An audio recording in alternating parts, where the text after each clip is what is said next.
Então, gente, eu sou a Raquel Camargo, você é o... Eu sou o Chester, prazer. Bom, esse vídeo aqui está sendo feito porque a gente tentou fazer a live para falar sobre trabalho remoto em tempos de coronavírus e todas essas mudanças que a gente está tendo que passar. E como consequência da própria crise, né, quase que uma metalinguística, a gente não conseguiu fazer porque a internet estava muito ruim. É uma das consequências, inclusive, dessa mudança de modelo de trabalho que todo brasileiro está tendo que passar ou não passando por outras condições de trabalho, mas está todo mundo ciente, né, dessa coisa do home office, do trabalho remoto. Então, o que a gente tinha combinado é, a gente selecionou vários assuntos, a gente tem uma experiência, o Chester vai se apresentar melhor, mas pela experiência da gente trabalhar remoto e também em escritórios e vários amigos desabafando, falando de algumas questões, a gente resolveu trazer esse assunto pra cá e eu espero que ajude, tá bom? Basicamente é isso.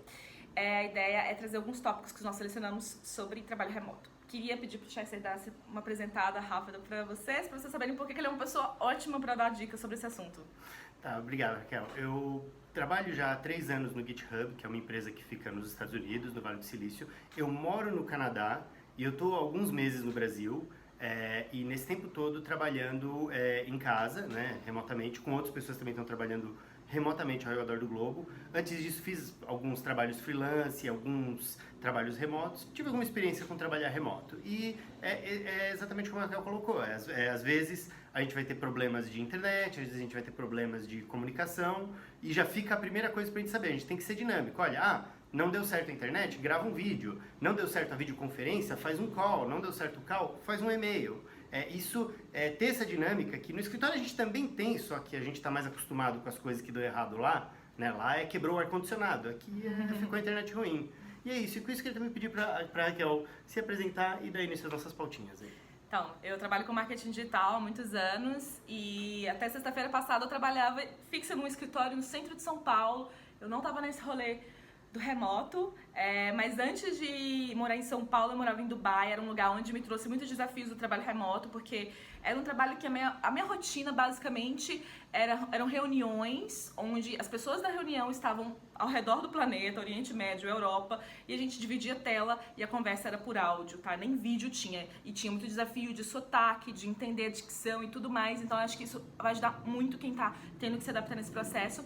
E antes que vocês perguntem, ué, por que eles estão juntos? A gente tá num momento de isolamento, né? A gente tá dividindo um apartamento e então a gente mora junto e a gente tá nesse momento que precisamos nos adaptar. Tem pessoas que moram em repúblicas, que moram com famílias e precisam organizar a rotina de trabalho, né, com outras pessoas dentro do mesmo teto. E aí, inclusive, já é o primeiro tópico da gente conversar aqui. Talvez esse vídeo não fique tão curtinho assim, mas a gente também não quer que fique tão longo pra não ficar cansativo pra vocês, tá bom? Então, eu queria falar um pouquinho dessa questão da rotina de trabalho, né? A gente sabe que qualquer blog que a gente veja dicas de como trabalhar remoto e ser produtivo e tudo mais, vai falar de se vista como se fosse sair pro escritório, tenha os horários, o ambiente físico, coloque alguma decoraçãozinha na sua sala, como se fosse o próprio escritório, a sua mesa e tudo mais. E às vezes nem sempre isso é o suficiente, pode ter gente seguindo todas as regrinhas que alguns blogs dão de dica, que pode ser muito útil para alguns, mas nem sempre vai ser para todos. E obviamente, como agora é muita gente trabalhando em casa ao mesmo tempo, tem outras interferências, né? Às vezes criança, às vezes um cachorro, um bichinho de estimação, são rotinas diferentes que a gente tá tendo que reinventar. E obviamente que esse vídeo também a gente quer aprender com vocês, a gente não tem todas as respostas, tá todo mundo se adaptando. Queria saber do Chester aqui, com relação a essa questão de rotina, de estrutura física, assim, qual seria a maior dica que você daria para quem tá tentando se organizar e se sentir melhor nessa situação toda? Olha, como você bem colocou, cara, tem muitos dos blogs, das matérias que falam a esse respeito, falam da importância de você criar um ambiente, criar uma rotina. É importante isso, mas é importante que essa rotina funcione para você. Por exemplo, em situações em que eu morei sozinho, eu tinha maior flexibilidade com relação a horários, eu usava isso inclusive para ajudar a minha equipe, mas eu comparo muito com as pessoas da minha equipe que eram mães e pais de família, ou que sabe que moram com outra pessoa, com outras pessoas, e você tem que combinar uma rotina com essas pessoas. Particularmente nessa situação de isolamento, vai acontecer de ter mais de uma pessoa trabalhando, uma pessoa que, sabe, crianças que estavam na escola, a escola pode eventualmente fechar, elas vão estar mais presentes. E a mídia fala muito sobre criar o escritório para evitar interrupções. Isso é importante, Mas também é importante você integrar a rotina dessas pessoas na sua rotina, dentro do que o seu trabalho, do que o seu ambiente permitir. Você vai estar junto com essas pessoas mais tempo, então a minha dica é observa, vai adaptando e deixa regras claras. Sabe, discute com as pessoas, coloca todo mundo no processo, isso é super importante. O Chester me contou uma história de uma pessoa que trabalha, não sei se trabalha com ele, que a pessoa deixava a câmera ligada para se sentir mais no escritório. Como assim? Ela deixava a webcam ligada o dia inteiro e vocês viam ela? O que acontecia é que assim, a gente no escritório, muitas equipes têm aquela rotina de, eu tô lá, por exemplo, sei lá, fazendo uma arte, ou programando, ou fazendo contabilidade, o que quer que seja, e você tem uma dúvida, e você vai lá e bate no ombro da pessoa. Ou mesmo, sabe, dá uma acenadinha, vê se a pessoa tá ocupada ou não. Nesse caso, as pessoas ficavam muito cheias de dedos, porque ela falou, pô, eu vou ligar para a pessoa agora, eu vou mandar uma mensagem para a pessoa agora, e eles resolveram fazer essa rotina em que a equipe toda deixava a câmera ligada para eles se sentirem no mesmo escritório, né? Funciona para alguns, não funciona para outros, as pessoas podem se achar um pouco invadidas porque estão de casa, e aí novamente a gente traz a questão do ambiente, né? Se você se sente à vontade trabalhando na sua sala, legal, trabalhe na sua sala. Se não, reserva um canto, faz alguma coisa. Mas eu achei bem interessante essa experiência. Pode funcionar para algumas pessoas, mas é isso aí mesmo, né? Cada um vai testando e vendo o que funciona. Agora, um outro papo aqui que eu também selecionei que poderia ser relevante é a questão de produtividade, né? A gente está dentro de um escritório, nem sempre o fato de você estar dentro de um escritório significa que você vai estar produtivo. A gente sabe que a gente tem um grande período do dia ali que você tá ali, seu corpo tá ali, mas a sua mente às vezes não tá produzindo. E trabalhando dentro de casa, com interferências novas, obviamente a gente vai ter novos desafios de produtividade. Às vezes eu vou falar por mim, tem um negócio aqui na minha cozinha, tem uns biscoitinhos ali, que é um negócio que toda hora eu ia ali pegar um biscoitinho e a minha alimentação fica uma bagunça. Agora também por mim, coisas que funcionam muito bem pra mim. Listas. Eu trabalho muito com listas, independente se eu tô no escritório ou não, mas assim, no trabalho, quando você tá num trabalho remoto, eu acho que nessa situação do corona mesmo, ter muito uma lista do que você quer cumprir naquele dia. Existem ferramentas maravilhosas para isso. Por exemplo, eu uso muito Trello. Trello realmente me ajuda muito. E se você está trabalhando com uma equipe, né, como outras situações que eu tive também, é um Trello compartilhado e sempre tem um momento ali de você conversar com essas pessoas e alinhar o que eu estou pretendendo para hoje, o que eu preciso de outra pessoa e tudo mais. E o Chester também me contou de rotinas muito legais da empresa que é muito mais madura nesse sentido de trabalho remoto, que eu acho que vai ser muito útil. Por isso que eu falei, cara, faz esse vídeo comigo, por favor. Vai ser tão legal você contar essas coisas. Conta pra gente, assim, claro, dentro do seu limite do que você pode falar ou não. O que funciona bem dentro dessa questão para manter a galera produtiva, a comunicação alinhada? Claro, com certeza, Kel. Eu trabalho no GitHub, que é uma ferramenta que ajuda as pessoas, desenvolvedores a trabalharem em conjunto com o código. Então, obviamente, a gente usa a ferramenta, você não precisa usar o GitHub, existem outras muito boas. A maior parte da nossa conversa, na verdade, acontece no Slack, né? Que é uma ferramenta de bate-papo mais ou menos organizado, tá? Ele é suficientemente desestruturado para você se sentir à vontade de colocar conversas aleatórias, abrir canais. Eu recomendo muito que tenha uma ferramenta dessas. A gente usa muito pouco e-mail por causa do GitHub, tá? O GitHub substitui muito o e-mail pra gente, mas se o e-mail é uma ferramenta interessante para conversas assíncronas, né? A gente fala muito sobre isso. Existem algumas conversas que são assíncronas, por exemplo, eu estou discutindo um projeto, então eu vou lá ler, analisar, colocar minha opinião. Outra pessoa vai lá, vai colocar a opinião dela. Se a gente fica um esperando o outro, realmente queima muito tempo, especialmente no remoto. Já tem conversas que são síncronas, e às vezes a gente fica fritando muito num problema e no escritório você sente a liberdade de ir lá chamar a pessoa. No remoto é mais difícil. Cria esse hábito, pede ajuda, oferece ajuda.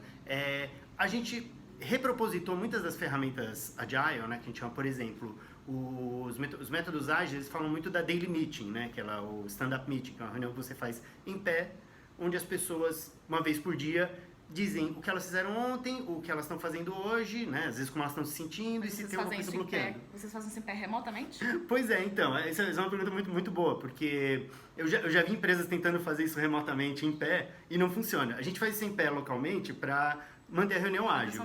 Remoto não vai acontecer. Põe um timer. Você põe um timer, ou tem plugins para o Slack, para outras ferramentas de bate-papo, que automatizam isso. A gente usa o Geekbot, que faz isso. Legal. Que o Geekbot vai lá e pergunta pra você, lá para umas 10 da manhã, né? O que você fez ontem? O que você vai fazer hoje? E posta no bate-papo. Funciona também. Então tá, uma reunião por dia, que é uma equipe inteira. Rápida. Rapidíssima, e o objetivo é cada um falar o que tem pra fazer no dia e se tem alguma coisa agarrando. Eu sou mineiro, eu falo agarrando. Se tem uma coisa impedindo que aquele, né, que aquela... Ixi, bateu mineirês.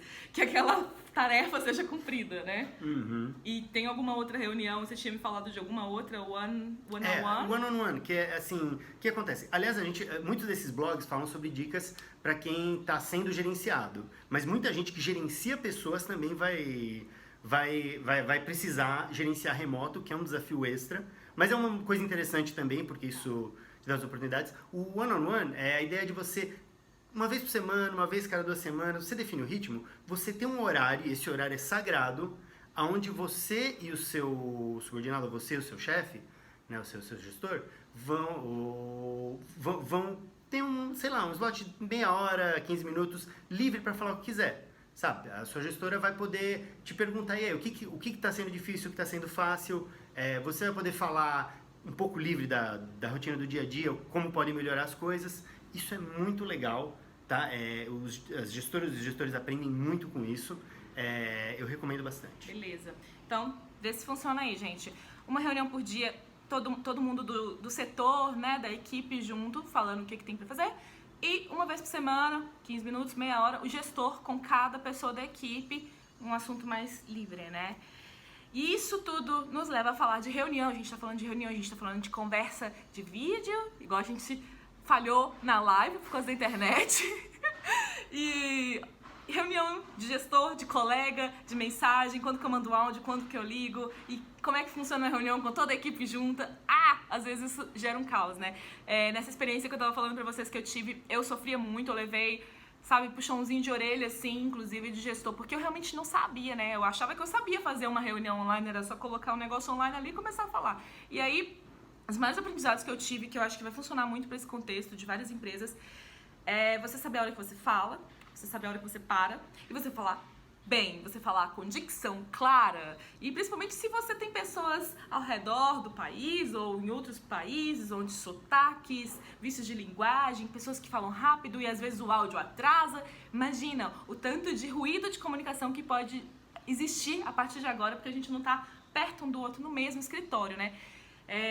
Vou só pegar um pouquinho a palavra, mais um pouquinho. Outra coisa, gente, que é muito importante, a gente começou a falar na live, fone de ouvido com anulador de ruído. Esse negócio aqui resolve muito minha vida, principalmente porque tem obra aqui em casa e tudo mais. Aqui em casa não, né? No vizinho.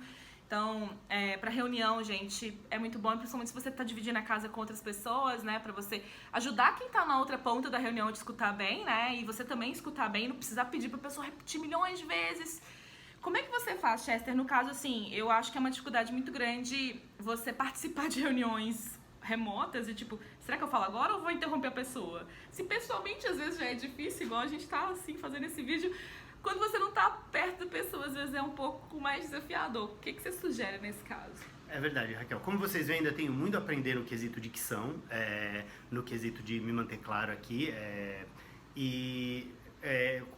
exatamente o que você coloca. Você saber o momento de falar é difícil. Uma coisa que ajudou pra mim foi descobrir o meu perfil. Tive muitos feedbacks a esse respeito, do tipo, de perceber que eu sou uma pessoa que eu gosto de falar. Família italiana, fala bastante, e você tem que saber o momento, como você colocou, de falar e de não falar. Pra mim, uma grande dica que me deram foi, quando eu entro numa reunião, eu deixo o microfone no mudo, por padrão, tá? Obviamente, quando eu vou falar, vou lá, aperto o botão, tiro do mudo, terminei de falar, coloco no mudo de novo. E a maior parte dos softwares mostra quem que tá no mudo e quem que não tá. Quando todo mundo vai fazendo isso, não só você aprende a controlar o momento, você aprende a perceber que você fala quando estiver no silêncio, tá? Essa foi a dica pra mim. Olha pro seu perfil. Às vezes você tem o perfil exatamente oposto. Você é uma pessoa mais tímida, você é uma pessoa que não fala muito. Você então tem que se policiar no sentido oposto. Não é que você vai começar a interromper todo mundo, mas você vai... Talvez seja o seu momento de encontrar oportunidades para falar. E acha isso. E finalmente, vocês notaram que a gente tem tido uma dinâmica aqui de... Eu aproveito o meu bloco, falo o que eu tenho para falar, encerro o meu assunto e devolvo a palavra para a pessoa. Desenvolve esse hábito. A gente não fala assim na vida real. Seria muito... Imagina uma conversa de bar desse jeito. Mas na reunião online é o melhor esquema, sabe? pega a palavra quando você acha que tem algo a dizer, fala o que você tem a dizer e encerra como eu tô fazendo agora, devolvendo pra Raquel. Obrigada. Tem que segurar a ansiedade, né? Às vezes perde um pouco a espontaneidade da conversa, que a pessoa falou um negócio e diz, nossa, eu queria comentar isso.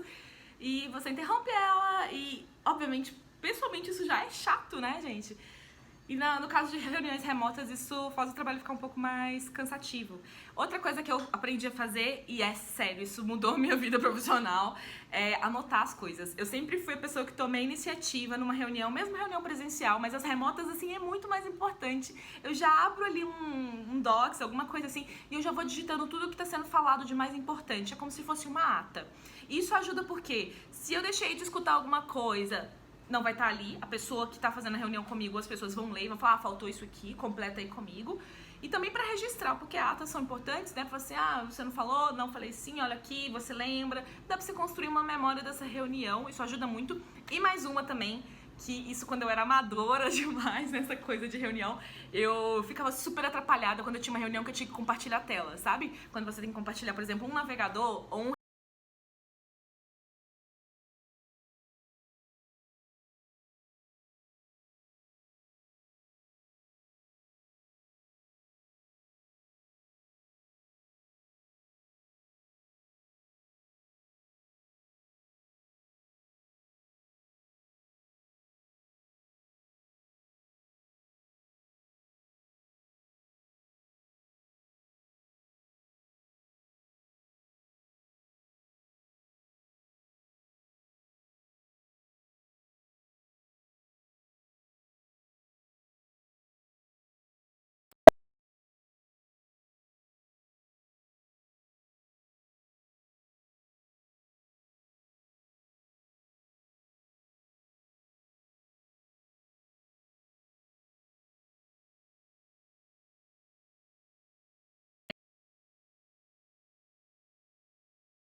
como ele falou no início, é fase de readaptação, de improvisação, de achar a solução rápido, não ficar reclamando do problema, porque tá tudo muito, né, acelerado. E espero que ajude. Espero também aprender com vocês, compartilhem aí o que vocês estão fazendo, que tá dando certo, o que não tá, e peçam ajuda mesmo, é um momento de inteligência coletiva. E obrigada, tá? Então, até a próxima. Obrigado, Raquel. Obrigado, pessoal. Até mais. Até mais.